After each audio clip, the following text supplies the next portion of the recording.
guys, i-restore natin yun. Kasi yung wrap na siya masyado din yung ano na yung blue forge niya. Ito may nakikita ang blue. Kasi ito na ano to sa nabiladat sa araw din, wrap naman na yung texture niya. Wala din na shiny. So, ang gagawin natin ngayon, i-restore natin siya, liliyahin natin, tsaka i-clear coat. Tignan natin kung gagana tong plano natin. So, yun. It's G. Cut na natin. Yes. Gusto niyan, wala akong matinong screw dyan, pero naalis ko rin lang. Yun lang. So, ayun, natanggalan natin yung carbon natin. Carbon natin na bulok. So, paliliyahin na natin siya, tsaka papashiny na natin. Tingnan natin. Super rough. Din yan. Natin punta tayo malaking bahay. Bagong tikat na naulog. Sa gamit natin na pang-liya, 600. Tapos pang clear coat natin.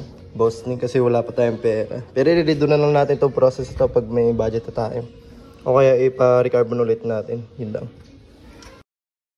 So, yun, kung nakikita nyo rito sa, sa left side kung kaninang tuhod, yun yung disgrasya ko. Dito may ingat tayo masyado dahil kasi wag nating bilisan o dapat dahan-dahan lang para smooth ating kalabasan.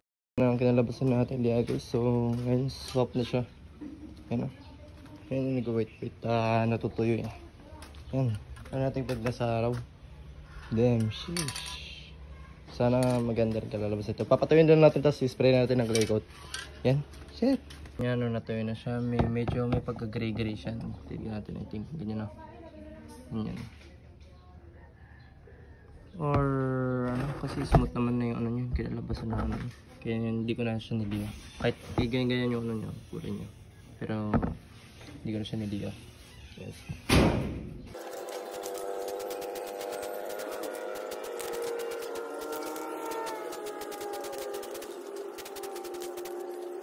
Nalaban na ng clear coat natin. Papatayin lang natin siya ng mga 10 or 20, 15 minutes. Yan. Sana maganda kalabasan. Kalabasan ng carbon natin. Hindi mo natin siya panin araw, pero ano natin sa araw para makita nyo yung result.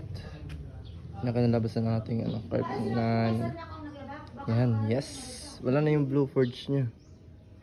Yan lang. Then next project natin yung mga fairings. Some part na ko na pero ang hirap talaga. Kaya ito manano natin. Yes. Next video.